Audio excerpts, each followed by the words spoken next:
Welcome back, everybody. It's Primetime Action Sports Wildcard NFL Saturday and Sunday. It's an excellent time of year. You know why, Slayer? Not only are we wrapping up 2020 because it is NFL playoffs. 2020 is over. It's 2021. We wrapped up 2020. Yeah. Moving on to 2021. Who knows how much of if it's going to be the same or different. I feel like it's going to be a little bit more the same. I mean, you but saw it's yesterday only on up the news. from here. It's only up from here, okay? Maybe. Yeah. But we're here for you to break down sports, okay? We're not getting all political on that kind of stuff. So let's just dive right into it.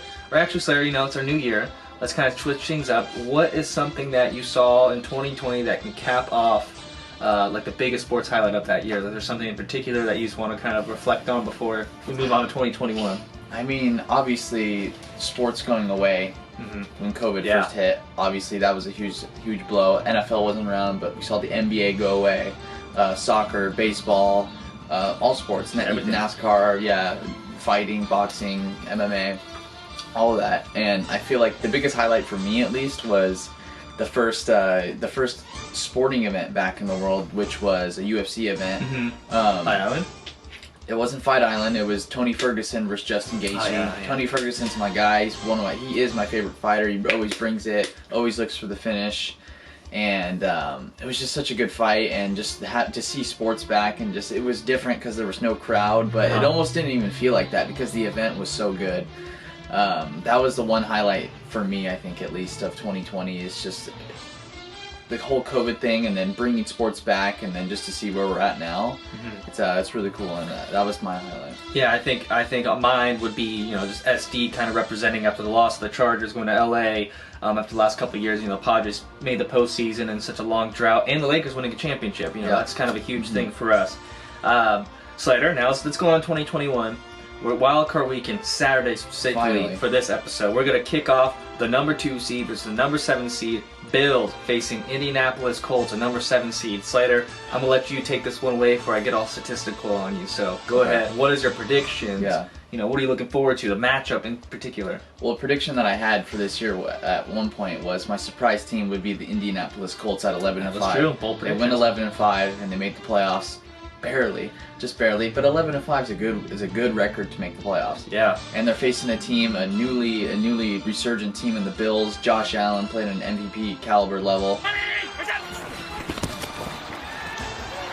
For the end zone, touchdown, Buffalo, Tyler Kroft. The Bills have the lead with 15 seconds left. This is a game where I have money on the line. My grandpa and I, we made a bet. 49ers is his team, Patriots are my team. I said whoever's got the best record at the end of the year owes, or who goes the farthest, will owe the other person $10. And they both finished with the same record, didn't make playoffs, so we bet on this game, and I said, okay, I'll let the old man pick. I'll let that old man pick. And he chose the Colts, surprisingly. I thought he would take the Bills. Room for Phillip. Yeah, I guess so. I mean, you got to respect the pick. I mean, it's the NFL playoffs. Any team can win. It's professional sports. When you get to that level, it's anyone's given day. So I'm going to take the Bills. I'm riding high with them. I like how Josh Allen, Stephon Diggs, that offense is playing. And their defense, they got playmakers. They got one of the best corners in the NFL, Tre'Davious White. I like him a lot.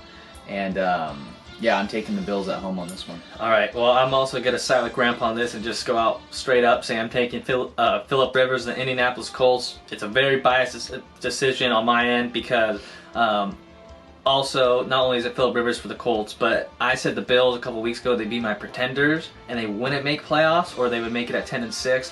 Obviously, they're right there, the number 2 seed in the AFC conference right now, a really tough division, or conference in general, so they proved me wrong. I mean, let's see, because they could go one and done. I don't know if that's labeled as a pretender or contender, but regardless, they're there. I'm taking the Colts. Specifically because not only am I rooting for Phillip, but what their run game has done with their defense, top 3 in the league. They have Jonathan Taylor, a rookie running back, who I say keep your eyes on next year, not only in fantasy but in general. Rushing for basically 1,200 yards, 11 touchdowns, fumbled once, and we saw him get benched for Hines a couple times, Mack a couple times. It's in a mixed backfield. Yeah, exactly. It's a running back by committee. But what he was able to do when he got the touches, he really excelled, and we saw in the do-or-die kind of game to end the season. But my key to this game is the young gun, prodigy himself, Phillip Rivers. Can he make the plays that are needed in the NFL playoffs? It's in Buffalo. It's going to be cold. He's used to playing that when the Chargers used to go play Pittsburgh. They had to go to the road on Denver, so he's used to it. Maybe not 100%, but he can play that way. I mean, we've seen what he's done this year. 24 touchdowns. He's limited the turnovers to 11 interceptions, which is pretty good for him. So that's my key to this game. Phillip Rivers, can he make the plays when it matters the most, and can he limit the turnovers, which you never know. We can go with Gunslinger Phil. So that's mine. Want to move on to the next one? Mm-hmm. All right. Now we're facing NFC, one of the same division, NFC West. You got the number 3 Seattle Seahawks versus the number 6 Rams. Rams, top 3 defense this year. Who would have thought? Actually, no, they were number 1 this year. Excuse me. So, they got Aaron Donald, they got Jalen Ramsey. Just everyone just kind of looking really good on the entire defense. I know Jared Goff's got that thumb injury. You never know. But Slater, let's hear what you think about this matchup. Yeah, see, this is a matchup that, I mean, out of all the games, I feel like, and no disrespect to these teams, but this is the one I was least interested in. It could still have to be potentially be the best game of the playoffs, any of these two. But out of pure interest of my personal matter, I just was not interested in this game. But I'm going to have to say, I like Seattle. I like Russell Wilson in this. He's done some great things this year, made some beautiful throws. I like the home team here. I like Russell Wilson. I like what he's done this year, and they always got a good run game. It's just a matter of not whether you can execute or not. And you mentioned the Rams defense. They've only allowed 18.5 points, so 19.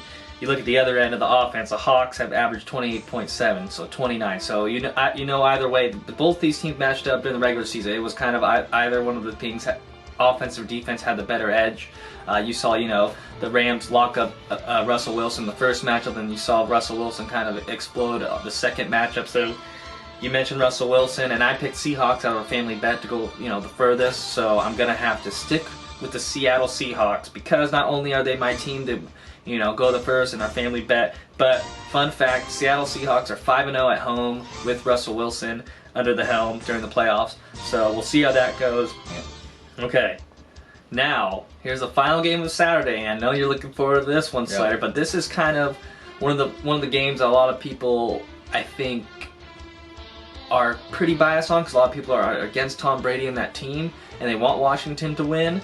I guess I gave it away. It's Washington versus Tampa Bay. They're coming to Washington. It's going to be cold. You got Chase Young, just after quarterbacks all year, defensive rookie of the year.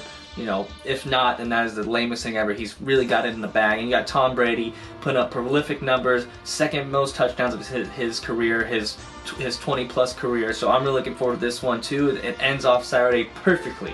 Slayer, let me hear, because I know almost said Tampa Bay again. Tom Brady is your boy. Antonio Brown's your boy. Leonard Fournette's your fantasy running back. Gronk. The list can go on. Let me just hear what you got to say. Yeah, I love Tampa Bay. I love what they've done this offseason, rebuilding that team. They were on the verge of making a playoff run last year based on the talent they had. Great defense. Statistically not the best, like I've said, but they've made plays. Offensively, we all know they turn the ball over a lot with Jameis Winston at quarterback.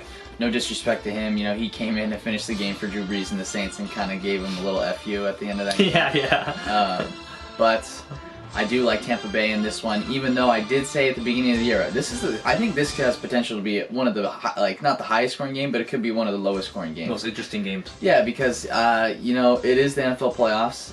Chase Young, like you said, he's been getting after quarterbacks all year. He's been making plays all year. Definitely going to win Defensive Rookie of the Year, 100%. But just Tom Brady, Rob Gronkowski, Bruce Arians, AB, Mike Evans, I'm pretty sure he's going to be fine, just a hyperextended knee, and Chris Godwin. I like that offense a lot and how they can score. But I did, like I said, going back to this, I did say at the beginning of the year that if somehow one of those NFC, like a team like Washington in the NFC East, if they were to sneak into the playoffs and get a home game, even at 7-9, they have a great interior pass rush. Mm-hmm. Chase Young, obviously, they can and I even said this to Shane. I said it on here too. That you did. They could give a team like Tampa Bay and Tom Brady a really hard time. So this is a game I want to watch out for. I'm picking Tampa Bay, but I'm not saying it's a lock. Mm-hmm. There's no way, because Chase Young, he said, I want Brady. We saw the video. Tom Brady responded. He knows Chase is a great player, but it's all smiles to Tom Brady, because at the end of the day, he's a competitor. He knows Chase Young is a competitor, and they're both going to bring the best out of each other, and it's going to be a hell of a matchup. Yeah, so actually, our fans, like, we posted like who you got on Instagram this week, and 67% chose the Bucks. So that's probably the second biggest landslide of Wildcard weekend from our fans. So I'm interested to see that. Like I said, Brady's thrown 40 touchdowns. He's only gone over 40 touchdowns once, and that's his record-breaking year, 50. So I'm looking forward to that.